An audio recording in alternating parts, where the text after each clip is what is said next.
अस्सलाम वालेकुम। आप देख रहे हैं दुआ का किचन यूट्यूब चैनल। तो आज मैं बना रही हूँ बेसन की बर्फ़ी। तो ये बहुत ही मज़े की बनती है, घर में बच्चे और बड़े सबको बहुत पसंद आती है। तो ये कैसे बनती है और इसके लिए किन किन चीज़ों की ज़रूरत होती है मैं आपको बताती हूँ।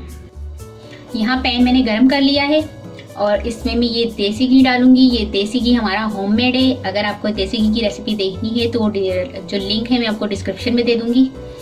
तो यहाँ पर देसी घी में डालूंगी हाफ कप के करीब। घी हमारा गर्म हो चुका है और ये मैंने बेसन लिया है, ये 1 प्याली के करीब बेसन लिया है, वो इसमें डालूंगी और इसे मैं मीडियम टू लो फ्लेम पर पकाऊंगी 20 मिनट तक।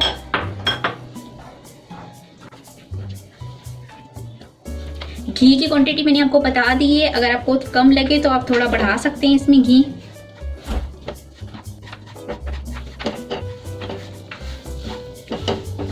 इसी तरह से हम कंटिन्यू बेसन को चमचा हिलाते हुए भूनते रहेंगे।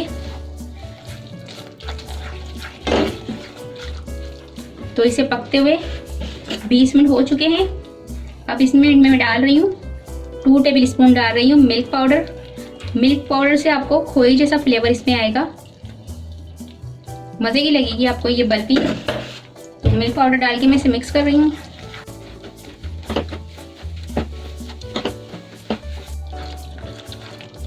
ये देखिए इसे पकाते हुए मुझे 15 मिनट हो चुके हैं। इसे मैं continue medium to low flame पर पकाती रही हूँ। तो स्टार्टिंग में आपने देखा था जैसे ये ड्राई सा लग रहा था, लेकिन अब ये जैसे लिक्विड की शक्ल में आ गया है। तो इसको आप जितना पकाएंगे इतना ये लिक्विड की शक्ल में आ जाएगा और थोड़ा पतला हो जाएगा। इस तरह से ये देख रहे हैं, इस तरह से बन जाएगा।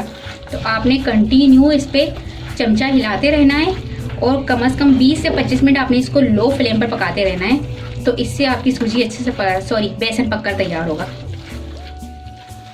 ये देखिए इसे 25 मिनट हो गए लो फ्लेम पर मैं पकाते हुए। अब इसमें मैं डालूंगी चीनी पाउडर। ये मैंने अगर 1 प्याली बेसन लिया था तो हाफ प्याली चीनी लूंगी।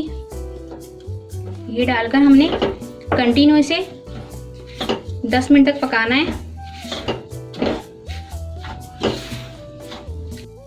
तो ये देखिए चीनी डालकर इसे मैंने 10 मिनट पकाया है। चीनी हमारी मेल्ट हो चुकी है। अब मैं फ्लेम ऑफ कर दूंगी और इसे एक पैन में निकाल लेते हैं। यहाँ पर एक पैन लिया है मैंने और इसमें ऑयल ग्रीस कर लिया है। अब हम इसमें ये जो हमने बर्फी का मटेरियल तैयार किया था वो इसमें डाल लेंगे। तो ये देखिए इसको मैंने पैन में निकाल लिया है। ऊपर से हम गार्निश कर देंगे बादाम और पिस्ते और इसे ठंडा होने देंगे। ठंडा होने के बाद इसकी हम कटिंग करके आपको दिखाते हैं।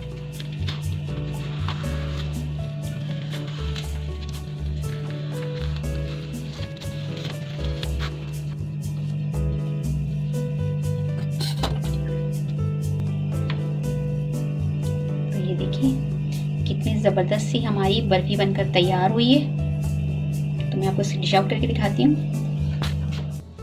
तो ये देखिए मज़ेदार सी हमारी बेसन की बर्फ़ी बनकर तैयार हो चुकी है। बहुत ही मज़े की बनी है। तो उम्मीद है कि आपको ये बेसन की बर्फ़ी की रेसिपी पसंद आई होगी। अगर रेसिपी पसंद आए तो मुझे कमेंट्स में बताइएगा कैसी लगी रेसिपी। और अगर वीडियो पसंद आए तो इसे लाइक करें, शेयर करें। और अगर आप मेरा चैनल पहली मर्तबा देख रहे हैं तो सब्सक्राइब कीजिए। नीचे दिए गए बेल आइकन को क्लिक करें ताकि मेरी आने वाली नई वीडियो अब तक पहुँच सके। अपना बहुत ख्याल रखिएगा, मुझे अपनी दुआओं में याद रखिएगा। आपसे मिलती हूँ इंशाल्लाह एक नई वीडियो में। अल्लाह हाफ़िज़।